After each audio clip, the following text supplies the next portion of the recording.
O barão de Itamonte morreu e deixou para o filho da cozinheira apenas uma bota velha e furada, enquanto a viúva ficou com a fazenda inteira. A mulher riu da herança miserável por dias, mas o erro dela foi não perceber que o couro gasto escondia uma dívida de sangue. O que ninguém desconfiava é que dentro do salto oco estava o documento que destruiria o império daquela família. Cassimiro corre risco de morte se a viúva descobrir o que ele carrega nos pés. No fim, a arrogância de quem se acha dona de tudo vai custar cada hectare de terra. A fazenda Itamonte sempre foi um lugar de silêncios pesados e segredos guardados a 7 chaves sob o assoalho das varandas de Jacarandá.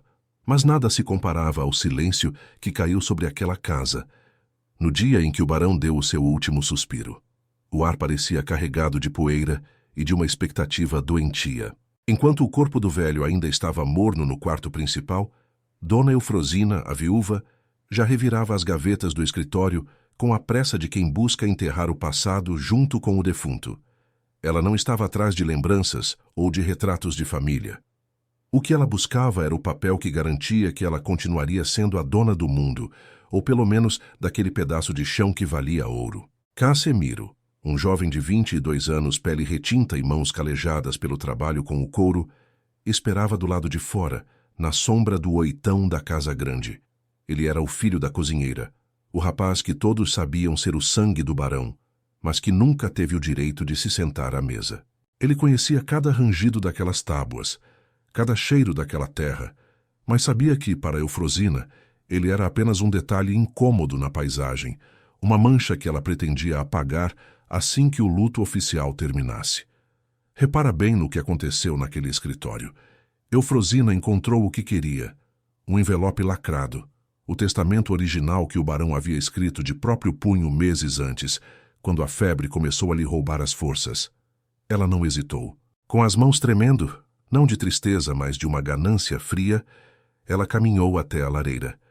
O fogo lambia as toras de lenha com vontade, e foi ali, diante das chamas, que ela cometeu o seu primeiro grande crime. Ela jogou o papel no fogo, viu as letras que garantiam o futuro de Cassimiro se transformarem em cinzas negras em questão de segundos. Para ela, o problema estava resolvido. Se não havia papel, não havia herdeiro. Se não havia herdeiro, tudo pertencia a ela. Mas o que Eufrosina não sabia é que o barão de Itamonte, apesar de velho e doente, não era tolo. Ele conhecia a mulher com quem era casado. Ele sabia que a bondade dela era uma máscara que cairia no primeiro segundo após a sua partida. E foi por isso que, dias antes de morrer, ele chamou Zebedeu, o antigo tropeiro da fazenda, um homem de 70 anos que conhecia as estradas e os segredos da região como ninguém. Zebedeu estava lá, escondido nas sombras do corredor, e viu quando Eufrosina saiu do escritório com um sorriso amargo no rosto. Ele sabia o que ela tinha feito. Ele viu o clarão do papel queimando, mas o velho tropeiro guardou o segredo para si, mantendo o olhar baixo e os passos silenciosos. Ele tinha uma missão que o barão lhe confiara no leito de morte, e essa missão envolvia algo que parecia sem valor algum. Horas depois, com o corpo do barão já sendo preparado para o velório, Eufrosina mandou chamar Cassimiro. O rapaz entrou na sala com o chapéu na mão, o olhar firme, mas respeitoso. Ele esperava um gesto de humanidade, talvez uma palavra sobre o pai que acabara de perder. Mas o que recebeu foi o veneno puro da aristocracia falida. Eufrosina estava sentada na poltrona de veludo, segurando um par de botas velhas, de couro marrom, gastas pelo tempo, e com um furo visível na sola da bota esquerda. Ela olhou para o rapaz com um desprezo que parecia vir do fundo da alma. Ela disse com uma voz que cortava como navalha que o barão não tinha deixado nada para ele. Nem terra, nem dinheiro, nem o nome. Disse que a única coisa que o falecido achou que ele merecia era aquele par de botas velhas, para que ele pudesse caminhar para bem longe daquelas terras e nunca mais voltar. Ela jogou as botas aos pés de Cassimiro. O som do couro batendo no chão de madeira foi seco, um estalo que ecoou pela sala vazia. «Pega isso e some da minha frente», ela ordenou. «O barão morreu e a sua serventia nesta casa acabou. Se eu te vir rondando a sede amanhã, mando o Balbino te dar o tratamento que se dá aos cães vira-latas». Cassimiro não disse uma palavra. Ele se abaixou, pegou as botas e sentiu o peso delas. Estranhamente, a bota esquerda parecia um pouco mais pesada que a direita, algo quase imperceptível para quem não lida com couro todos os dias. Mas Cassimiro era mestre no ofício. Ele sentiu que havia algo errado, mas manteve a expressão neutra. Ele saiu da casa grande sob o olhar vigilante de Balbino, o feitor, um homem bruto que servia a Eufrosina como um cão de guarda. Balbino não gostava de Cassimiro. Ele via no rapaz uma ameaça silenciosa, alguém que sabia demais sem nunca abrir a boca. Naquela noite, enquanto Cassimiro se recolhia para o pequeno galpão, onde guardava suas ferramentas de sapateiro, Balbino ficou de vigia. Ele viu quando o rapaz acendeu uma pequena lamparina e começou a examinar o calçado que recebera de herança. O que Cassimiro viu à luz da lamparina o deixou intrigado. O couro estava gasto, sim, e havia um furo na sola, mas o salto da bota esquerda era feito de um jacarandá escuro, pregado com uma precisão que não condizia com o estado do resto da bota. Ele passou os dedos pelo salto, sentindo as ranhuras da madeira. Foi quando ouviu um ruído do lado de fora. Balbino estava espiando pela fresta da porta de madeira. O clima na fazenda mudou drasticamente nos dias seguintes. Eufrosina começou a receber visitas frequentes de homens engravatados vindos da capital. Ela estava desesperada para vender a fazenda. O que ninguém na região sabia era que o barão tinha deixado dívidas enormes e que a propriedade estava prestes a ser confiscada se ela não fizesse dinheiro rápido. O plano dela era simples: vender tudo, pegar o dinheiro e sumir antes que as falcatruas do marido e as dela própria viessem à tona. O problema é que, para vender a fazenda Itamonte, ela precisava de uma documentação limpa. E o doutor Crispim, um advogado rigoroso enviado pelos compradores, não era homem de aceitar papéis borrados ou testamentos duvidosos. Ele exigia a prova física de que Eufrosina era a única herdeira e que não havia outros filhos, legítimos ou não, que pudessem contestar a venda no futuro. Eufrosina mentia com a naturalidade de quem respira. Ela jurava que Cassimiro era apenas o filho de uma empregada que o barão, por caridade, mantinha por perto. Mas o doutor Crispim sentia o cheiro da mentira. Ele observava Cassimiro trabalhando no pátio, limpando o chão da varanda ou consertando as selas dos cavalos, e via no rosto do rapaz os traços inegáveis do barão de Itamonte. Enquanto isso, Cassimiro tentava entender o mistério da bota. Em uma noite de chuva torrencial, ele se sentou no canto do galpão e começou a trabalhar no salto da bota esquerda. Ele não queria estragar o pouco que tinha, mas a curiosidade e uma intuição forte o empurravam para a frente. Ele usou um formão pequeno, batendo com cuidado na junção da madeira com o couro. Foi nesse momento que Zebedeu apareceu na porta. O velho tropeiro estava encharcado pela chuva e seus olhos brilhavam de um jeito que Cassimiro nunca tinha visto.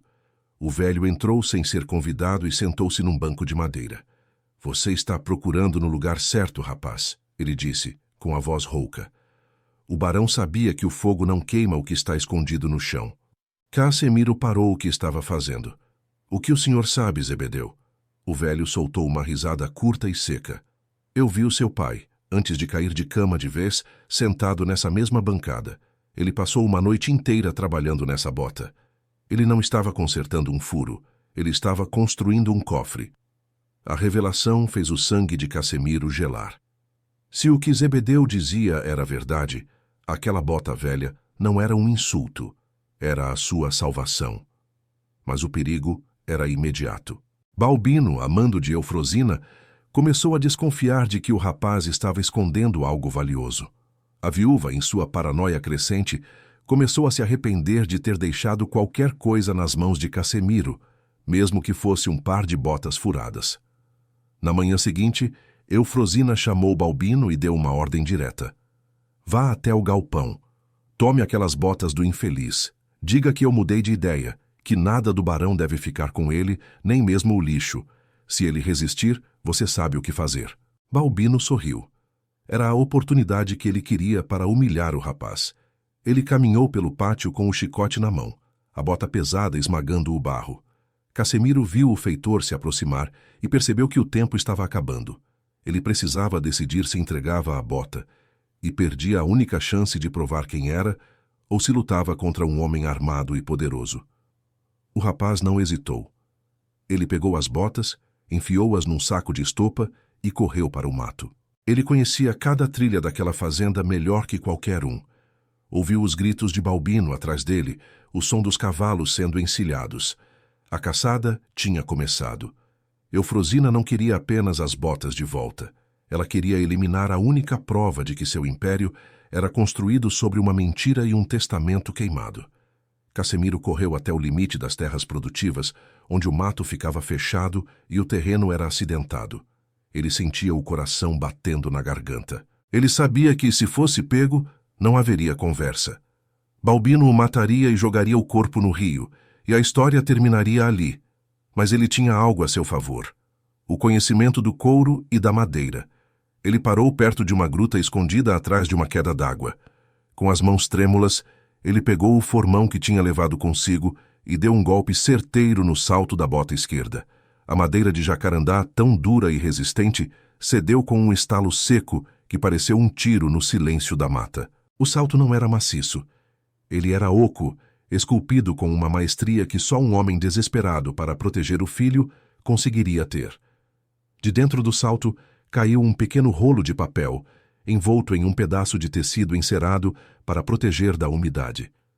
Cassimiro desenrolou o papel com cuidado. Seus olhos se encheram de lágrimas ao reconhecer a letra do pai. Não era apenas uma carta. Era a escritura de uma gleba de terra produtiva, a melhor parte da fazenda, e a sua carta de alforria assinada e reconhecida, garantindo que ele era um homem livre e herdeiro legítimo de parte do patrimônio. Mas a vitória foi curta. O som de galhos quebrados e o latido dos cães de caça de Balbino ficaram mais próximos. O feitor não tinha desistido. Ele estava seguindo o rastro de sangue de Cassimiro, que tinha cortado a mão ao abrir o salto da bota. O rapaz estava encurralado. De um lado, a prova da sua liberdade e da sua herança. Do outro, a morte certa pelas mãos do capataz da viúva. Enquanto isso, na casa grande, o Dr. Crispim preparava os papéis para a venda da fazenda. Ele estava impaciente. Dona Eufrosina, onde está o rapaz que trabalha aqui, o filho da cozinheira? Preciso que ele assine como testemunha de que não tem reivindicações sobre estas terras. Eufrosina, pálida, tentava disfarçar o nervosismo. Ele foi embora, doutor. Pegou suas coisas e sumiu no mundo. Um ingrato como todos da laia dele. Mas o Dr. Crispim não era fácil de enganar. Ele notou a mancha de café que Eufrosina derrubara na mesa ao ouvir o nome de Cassimiro. Ele notou como ela olhava fixamente para a janela, esperando a volta de Balbino. O advogado sabia que havia algo muito errado naquela transação, e ele não estava disposto a colocar sua carreira em risco por causa de uma viúva ambiciosa. No mato, Cassimiro tomou uma decisão desesperada. Ele não podia fugir para sempre. Ele precisava voltar para a sede da fazenda e entregar aquele documento ao advogado antes que a venda fosse concretizada. Mas como passar por Balbino e seus homens? Foi então que ele olhou para a bota direita, aquela que todos achavam que era apenas o par sem importância. Ele percebeu que a bota direita também tinha um segredo, mas não era um documento. Era algo que o barão tinha colocado lá para garantir que o filho pudesse se defender. Ao examinar a sola furada da bota direita, ele encontrou um pequeno gatilho de metal escondido sob o forro. O barão, em sua juventude, tinha sido um homem de armas, e ele tinha adaptado aquele calçado de uma forma que ninguém jamais imaginaria. A tensão na fazenda Itamonte estava prestes a explodir. Eufrosina achava que tinha vencido, que o fogo da lareira tinha apagado o passado e que Balbino apagaria o futuro. Ela só não contava que o herdeiro que ela tanto desprezava estava voltando, não para pedir esmolas, mas para tomar o que era dele por direito, calçando as botas que ela mesma jogou no chão com tanto desdém. Cassimiro saiu da gruta com o olhar transformado. Ele não era mais o rapaz silencioso que limpava o chão. Ele era o dono daquela terra, e ele tinha a prova disso escondida no peito e a proteção necessária nos pés. A caçada estava prestes a virar, E a viúva de Itamonte não perdia por esperar o som dos passos de Cassimiro subindo a escada da varanda principal. A viúva achou que o fogo tinha resolvido tudo, mas o que ela não sabia era que o couro molhado não queima. Balbino soltou os cães. O som dos latidos cortando o silêncio da mata era o aviso de que o tempo de Cassimiro tinha acabado. O que o feitor queria não era apenas a bota, era o silêncio definitivo de quem sabia demais.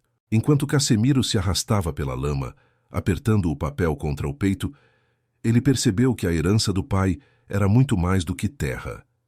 Era uma armadilha armada há anos, esperando apenas o momento certo para ser disparada. Repara bem na situação desse rapaz. No meio da escuridão, com a chuva chicoteando o rosto e o cheiro de cachorro bravo cada vez mais perto, Cassimiro sentiu o peso da bota direita. No pé esquerdo, o salto já estava aberto, revelando o documento que era sua sentença de vida ou morte. Mas a bota direita, aquela que ele ainda não tinha coragem de forçar, ela escondia algo diferente. Algo que fazia um barulho metálico, seco, toda vez que ele batia o pé contra uma raiz de árvore. O barão não tinha deixado apenas um papel, ele tinha deixado uma defesa. Enquanto isso, na casa grande, o cheiro de café fresco tentava disfarçar o odor de podridão moral que exalava de Dona Eufrosina. Ela caminhava de um lado para o outro na sala de jantar, os saltos dos seus sapatos caros estalando no assoalho como chicotadas. O Dr. Crispim, o advogado vindo da capital, estava sentado à mesa de mogno limpando os óculos com um lenço de seda branca. Ele era um homem que não gostava de poeira, nem de gente que gagueja, e Eufrosina estava gaguejando. "A senhora garante que não há outros beneficiários?" perguntou o advogado, sem olhar para ela. Eufrosina parou de andar. O suor frio escorria por baixo do seu vestido de seda preta. "Já disse, Dr. Crispim. O barão era um homem de posses, mas de pouca família. Aquele rapaz que o senhor viu, ele é apenas um agregado, um favor que prestamos à mãe dele, que já se foi." O advogado levantou os olhos. Ele tinha visto o rastro de cinzas na lareira antes do café ser servido. Ele não era bobo. Ele sabia que o fogo esconde o texto, mas a fumaça sempre deixa um rastro.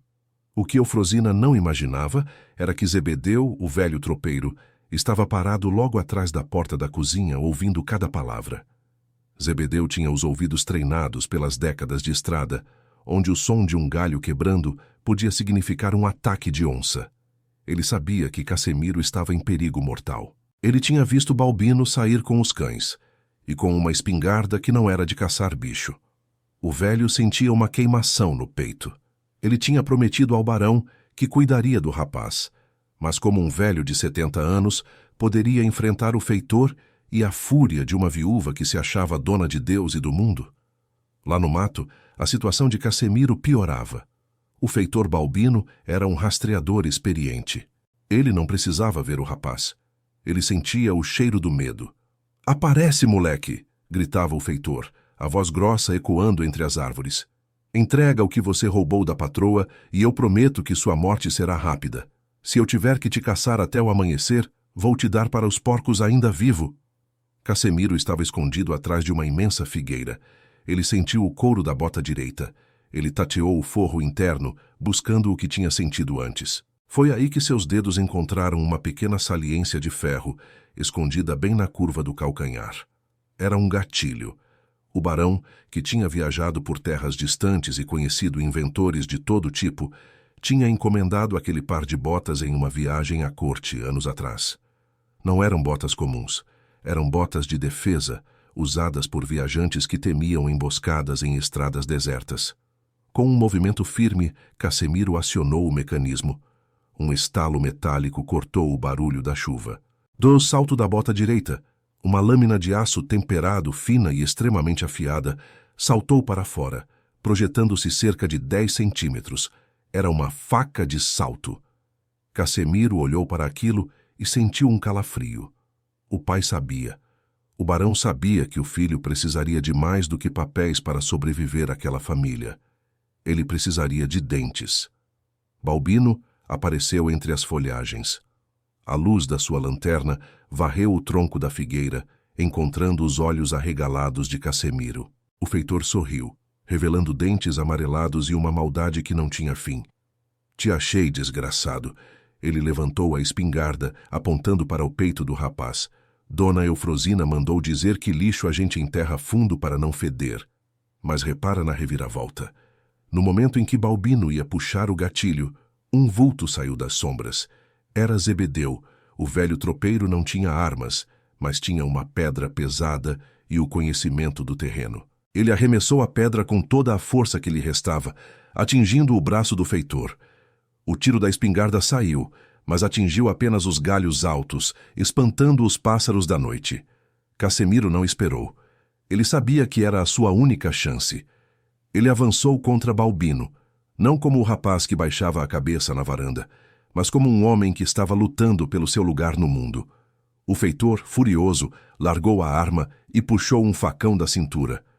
"Vou te picar em pedaços, seu maldito!" rugiu ele. A briga na lama era feia. O cheiro de terra molhada se misturava ao cheiro de suor e ódio. Balbino era mais forte, mais pesado. Ele conseguiu derrubar Cassimiro e montou sobre ele, apertando o pescoço do rapaz com as mãos enormes. Cassimiro sentia o ar sumindo, a visão ficando escura. As unhas do feitor entravam na sua pele. Foi nesse momento de quase morte que ele lembrou da bota. Ele dobrou a perna direita com esforço e chutou com toda a força que tinha na direção da barriga do feitor. A lâmina de aço, oculta no salto, entrou como se fosse manteiga. Balbino soltou um grito que não parecia humano. O sangue quente jorrou sobre Cassimiro e o feitor rolou para o lado, segurando o ventre, os olhos cheios de uma surpresa aterrorizante. Ele nunca imaginou que o lixo que ele desprezava pudesse morder de volta. Zebedeu ajudou Cassimiro a se levantar. O rapaz estava trêmulo, coberto de lama e sangue alheio. "A gente precisa ir, filho", disse o velho, a voz falhando. "O advogado ainda está lá. Se a venda for assinada, não importa o papel que você tenha no bolso. A terra vai mudar de dono e a justiça vai ficar cega de vez." Eles começaram a caminhada de volta para a sede. Cada passo de Cassimiro doía. O corte na mão, o pescoço esfolado, o cansaço que pesava como chumbo. Mas no seu bolso estava o papel que dizia quem ele era. E no seu coração, uma indignação que não o deixava parar. Ele pensava na mãe, a cozinheira que morreu sem nunca ouvir um "eu te amo" do barão em público, mas que recebia promessas sussurradas nas madrugadas da cozinha. Aquelas promessas agora estavam escritas e autenticadas no salto de uma bota furada. Enquanto isso, o Dr. Crispim estava ficando sem paciência. Ele olhou para o relógio de bolso. "Dona Eufrosina, o tempo está passando. Se o seu feitor não volta com o rapaz para testemunhar, eu não posso finalizar o documento. Há regras na corte que não podem ser ignoradas." Eufrosina estava à beira de um colapso. Ela sabia que se o advogado fosse embora sem assinar, os credores viriam no dia seguinte e ela seria expulsa da fazenda como uma mendiga. "Ele deve ter se perdido na chuva, doutor", exclamou ela, a voz subindo de tom, beirando a histeria. "Assine de uma vez. Eu sou a viúva. Eu sou a dona de tudo isso." O doutor Crispim olhou para ela com um nojo mal disfarçado. Ele se levantou e caminhou até a janela. Lá fora, ele viu dois vultos saindo da mata e atravessando o pátio iluminado pelas tochas da varanda. Eram Cassimiro e Zebedeu. O rapaz caminhava com dificuldade, mancando, mas com a cabeça erguida. O silêncio caiu sobre a casa grande. Os outros empregados, que assistiam a tudo das sombras, começaram a se aproximar. Eles viram o estado de Cassimiro. Viram a bota esquerda aberta, o salto pendurado por um pedaço de couro. Viram o sangue na roupa dele. Eufrosina correu para a varanda. Ao ver Cassimiro vivo, seu rosto ficou cinza. "Onde está o Balbino?" gritou ela. Cassimiro não respondeu de imediato. Ele subiu o primeiro degrau, depois o segundo. O som do salto de madeira contra a pedra da escada era como um tambor anunciando o julgamento. Ele parou diante da viúva e, com uma calma que a gelou até a alma, ele disse: "O Balbino ficou no mato, cuidando do que sobrou da sua ordem. Eu vim entregar o que o senhor meu pai deixou para mim." O Dr. Crispim apareceu na porta. "Que história é essa de pai, rapaz?" Cassimiro tirou o rolo de papel do bolso. O papel estava sujo de lama nas bordas, mas o selo imperial, vermelho e imponente, brilhava sob a luz dos lampiões. Ele estendeu a mão para o advogado. Aqui está a verdade, que a senhora Eufrosina tentou queimar na lareira.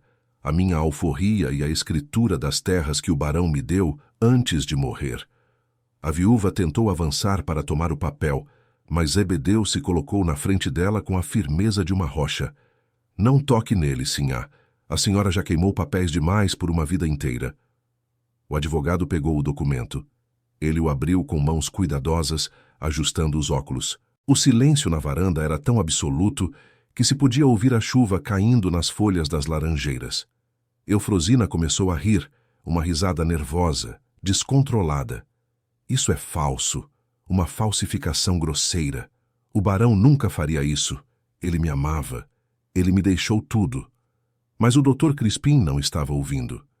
Ele examinava a assinatura, o reconhecimento de firma feito em um cartório da capital que ele conhecia muito bem.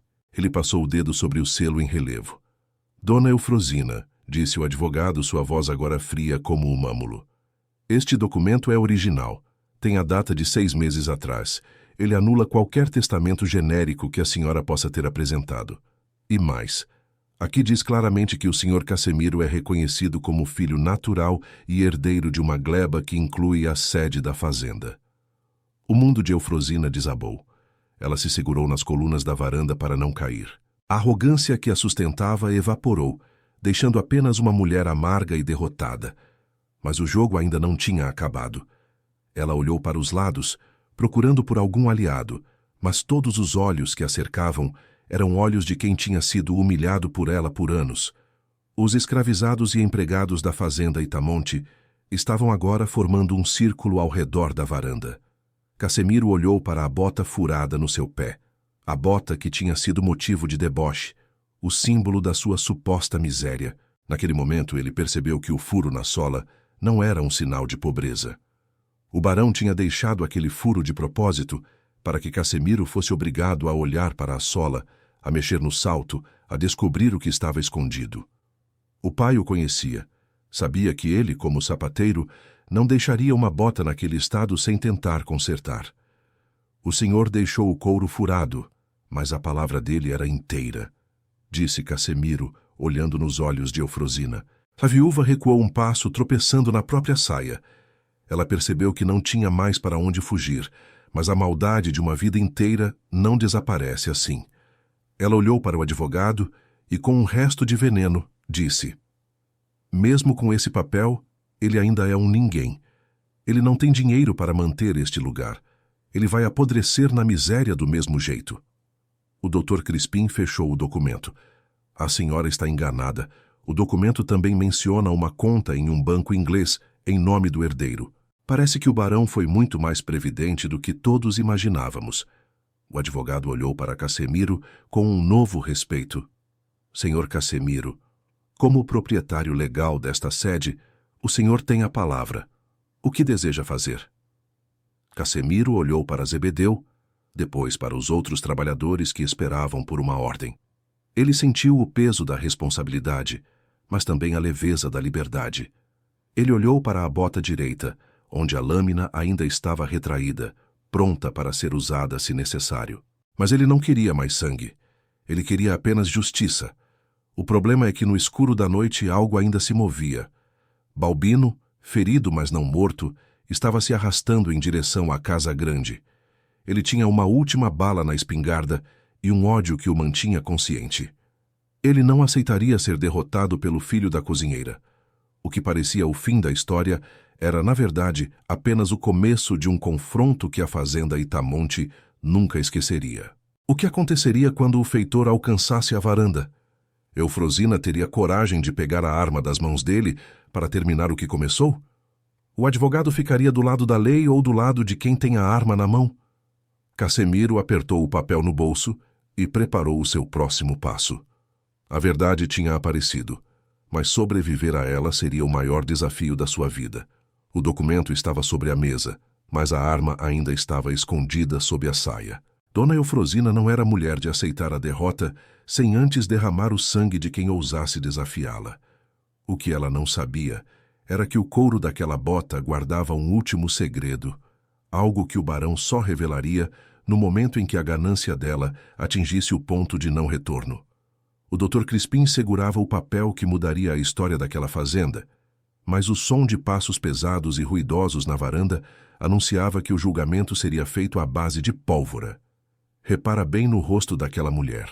O ódio nos olhos de Eufrosina não era apenas pela perda da terra. Era pelo fato de que o herdeiro tinha a pele da cor da noite e as mãos sujas de trabalho. Para ela, aquilo era um insulto pior do que a própria morte. Ela olhou para o Dr. Crispim, ignorando o papel, e gritou por Balbino. Mas quem apareceu na porta da sala de jantar não foi o feitor imponente de antes. Foi um homem quebrado, arrastando uma perna e segurando as entranhas com uma das mãos, enquanto a outra apertava o cano frio da espingarda. Balbino entrou na sala, deixando um rastro de lama e sangue escuro no tapete persa. O cheiro de ferro e de mato molhado invadiu o ambiente, sufocando o perfume de lavanda que Eufrosina tanto gostava.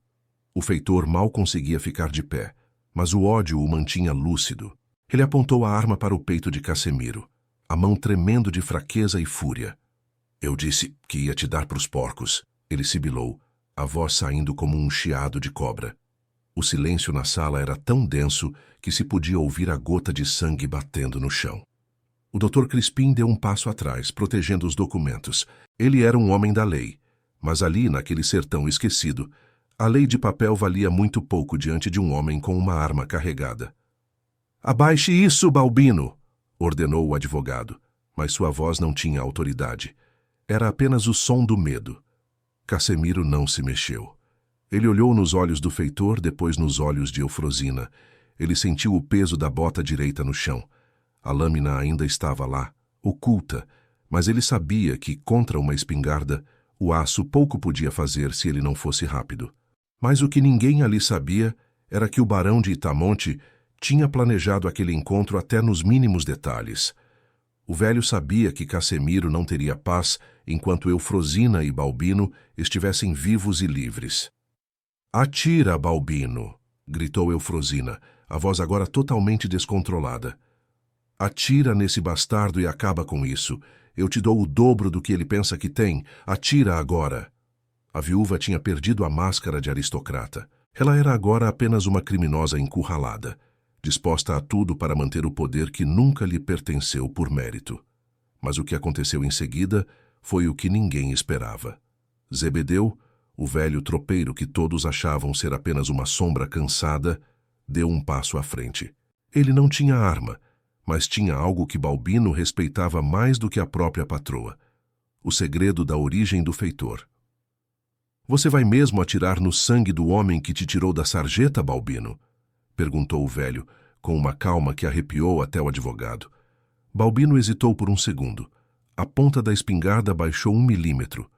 Eufrosina olhou para Zebedeu com puro nojo. O que você está dizendo, seu velho gagá? Mate-os todos. Mas Zebedeu continuou, os olhos fixos no feitor. O barão te criou como um cão de guarda, Balbino. Mas ele nunca te contou quem era sua mãe. Contou? Ele nunca te disse por que te mantinha aqui, mesmo quando você fazia as maiores atrocidades. Repara no golpe que o velho deu. Ele estava abrindo um loop que nem Cassimiro conhecia. A história da fazenda Itamonte era uma teia de traições que ia muito além de um testamento queimado. Balbino parou de olhar para Cassimiro. Seus olhos injetados de sangue agora buscavam as palavras de Zebedeu. O que você sabe sobre a minha mãe? Rugiu o feitor. O barão guardou uma segunda carta, Balbino. Não no salto da bota, mas na memória de quem o serviu por 50 anos, disse Zebedeu. Sua mãe não fugiu. Ela foi vendida por ordem da dona Eufrosina, logo depois que você nasceu, para que o barão não tivesse que olhar para o rosto do filho que ele teve com a mucama preferida. O impacto daquela verdade foi maior do que qualquer tiro. Eufrosina ficou pálida, uma palidez de cadáver. Ela tentou falar, mas as palavras morreram na garganta. Balbino olhou para a patroa, a mulher que ele servira com uma lealdade cega e violenta.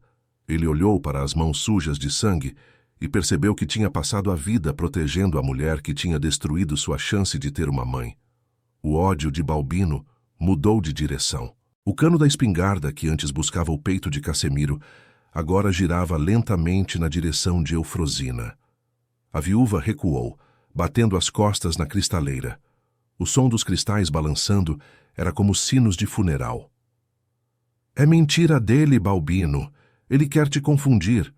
Eu te dei tudo o que você tem. Ela gritava, mas sua voz era agora um lamento patético.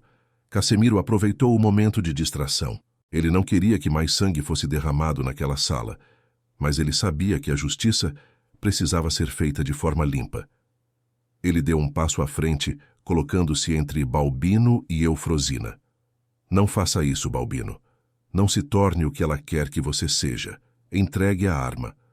O Dr. Crispim vai levar tudo isso para a justiça da corte. Ela vai pagar pelo que fez com a minha mãe, com a sua e com o testamento do barão. Mas a lógica do erro é implacável.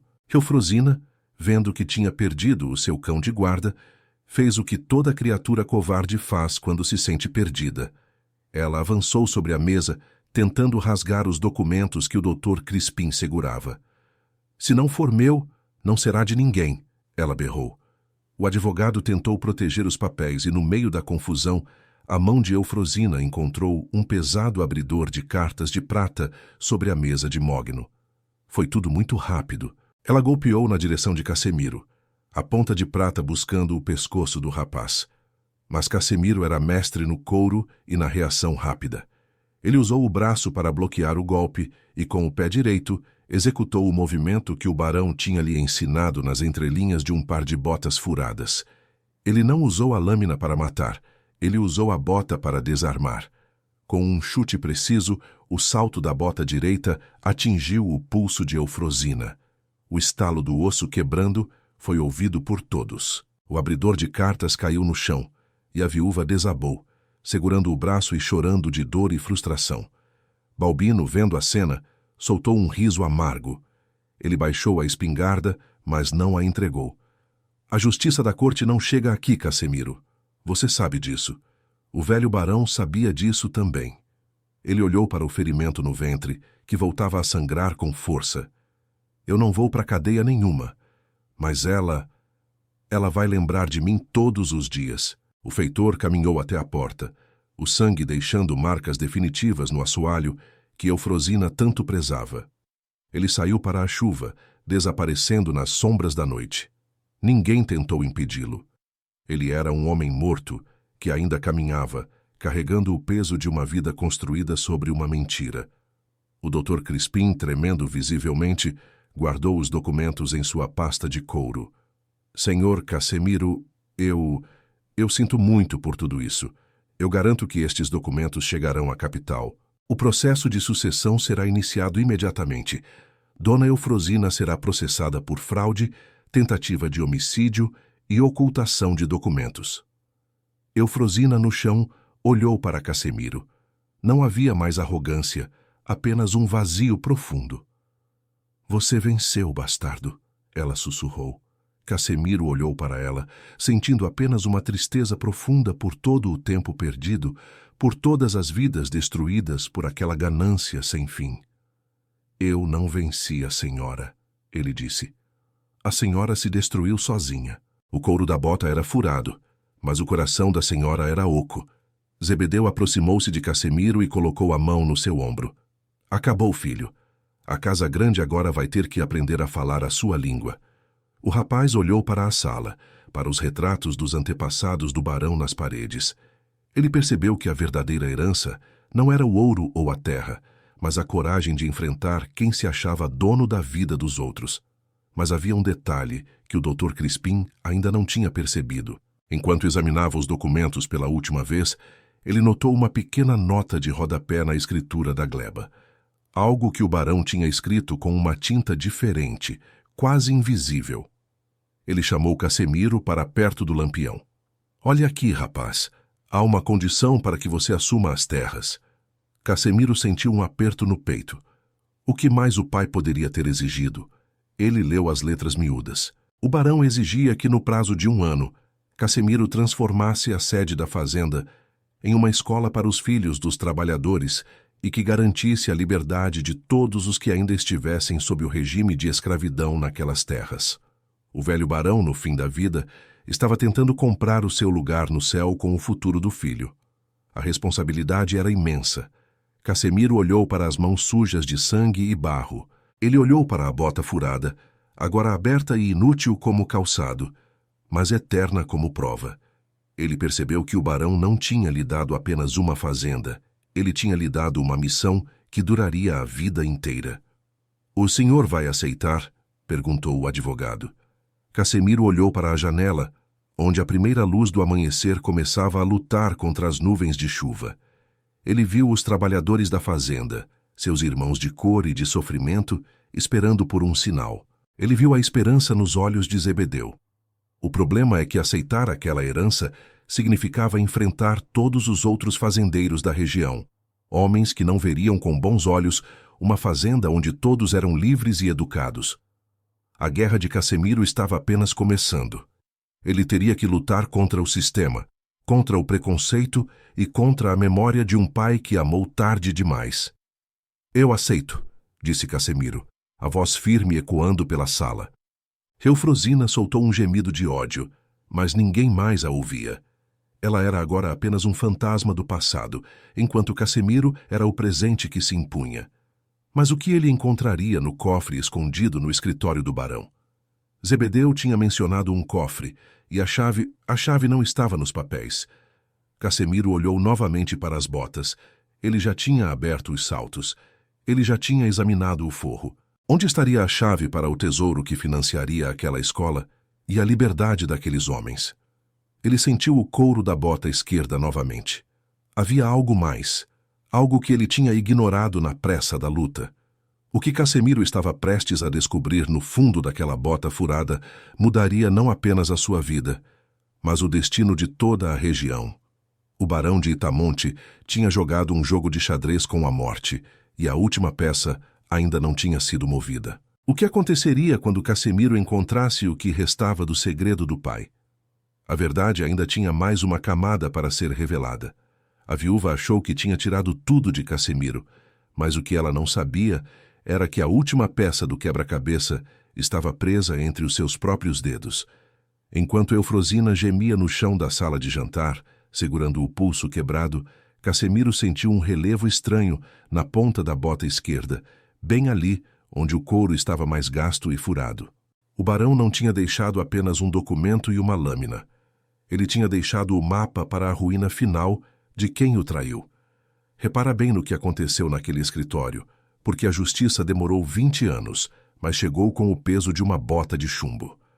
O Dr. Crispim ainda estava em choque, guardando os papéis com as mãos trêmulas, mas Cassimiro já não ouvia mais o barulho da chuva ou os lamentos da viúva. Ele se sentou em um banco de madeira, ignorando o sangue que ainda manchava sua camisa, e enfiou os dedos por dentro do bico da bota esquerda. Ali, escondida por uma camada dupla de couro que ele, como sapateiro, deveria ter percebido antes, estava uma pequena chave de bronze, fria e pesada. "O que é isso, rapaz?" perguntou Zebedeu, aproximando-se com uma lamparina.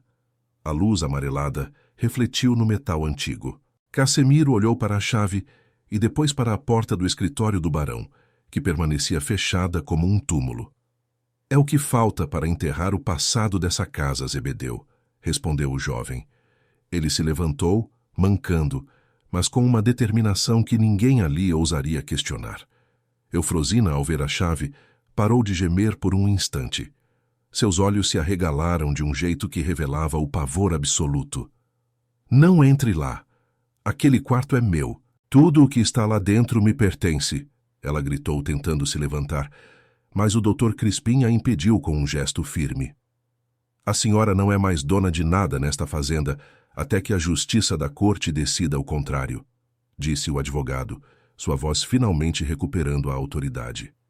Cassimiro caminhou até o escritório.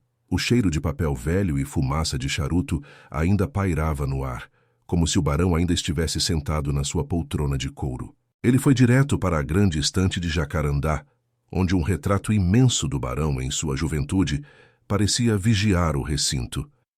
Zebedeu indicou um ponto atrás do quadro. Ele sempre mexia ali quando achava que ninguém estava olhando, sussurrou o velho. Atrás do retrato havia um pequeno cofre de ferro embutido na parede. A chave de bronze entrou na fechadura com um clique seco, um som que pareceu ecoar por toda a fazenda Itamonte. Quando a porta de ferro se abriu, o que Cassimiro encontrou não foram apenas barras de ouro ou joias da família. Havia algo muito mais valioso para a sua vingança e para a sua paz. Dentro do cofre, guardado em um envelope de veludo, estava o rascunho original do testamento que Eufrosina achou que tinha queimado. O barão, prevendo a maldade da esposa, tinha feito 2 cópias e registrado ambas em cartórios diferentes, mas o rascunho continha algo a mais, uma confissão.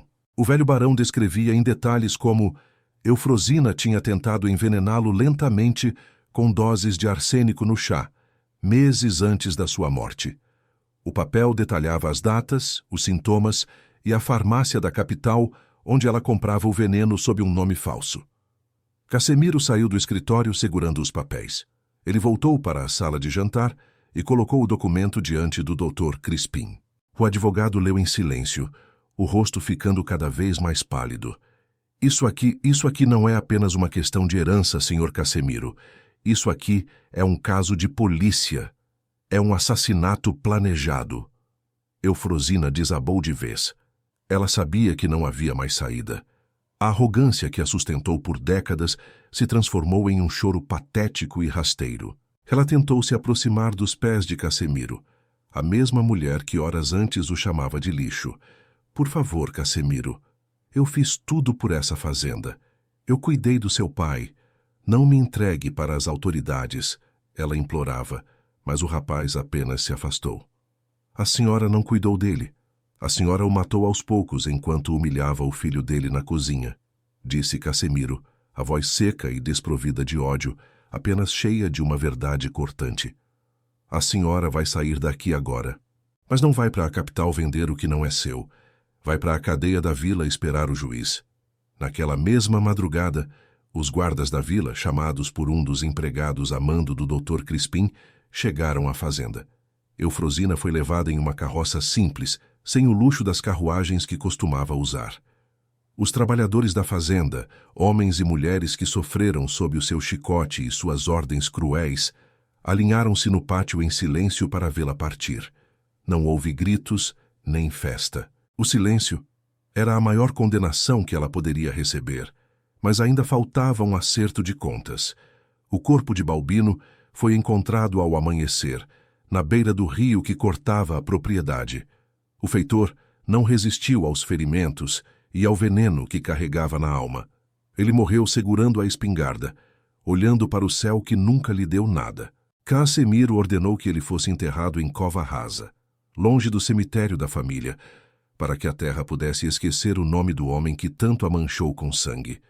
1 ano se passou desde aquela noite de tempestade. Repara como as coisas mudaram na fazenda Itamonte. Onde antes se ouvia o estalo do chicote e o choro contido, agora se ouvia o som de crianças lendo em voz alta. Cassimiro cumpriu a promessa do pai, mas do seu próprio jeito. A Casa Grande não era mais um palácio de egoísmo. Parte dela tinha sido transformada em uma escola e em um centro de artesanato em couro, onde o próprio Cassimiro ensinava o ofício aos mais jovens. As terras foram divididas. Uma gleba foi mantida para sustentar a escola, e o restante foi distribuído entre as famílias que ali trabalhavam há gerações. Cassimiro não queria ser um novo barão. Ele queria ser o homem que encerrava aquele ciclo de dor. Ele ainda usava as botas de couro marrom, agora devidamente consertadas. O furo na sola esquerda tinha sido fechado com um remendo de couro de alta qualidade, mas a cicatriz no salto de jacarandá permanecia lá, para lembrá-lo de onde ele veio e do preço da sua liberdade.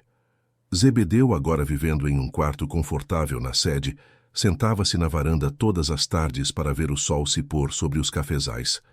Ele olhava para Cassimiro e sorria. O velho tropeiro sabia que o barão, apesar de todos os seus erros, tinha acertado em uma coisa. Ele conhecia a força do filho que teve.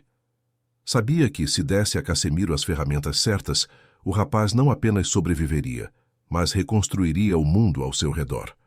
Dona Eufrosina morreu na prisão 2 anos depois, esquecida por todos. Dizem que nos seus últimos dias ela gritava que as botas de um morto estavam caminhando pelo corredor da cela, vindo buscar o que restava da sua alma. A ganância tinha sido a sua própria carrasca. Ela desdenhou do que parecia lixo, sem saber que a verdade sempre encontra um caminho para aparecer, seja no brilho de um diamante ou no couro gasto de uma bota furada. A história da fazenda Itamonte tornou-se uma lenda na região.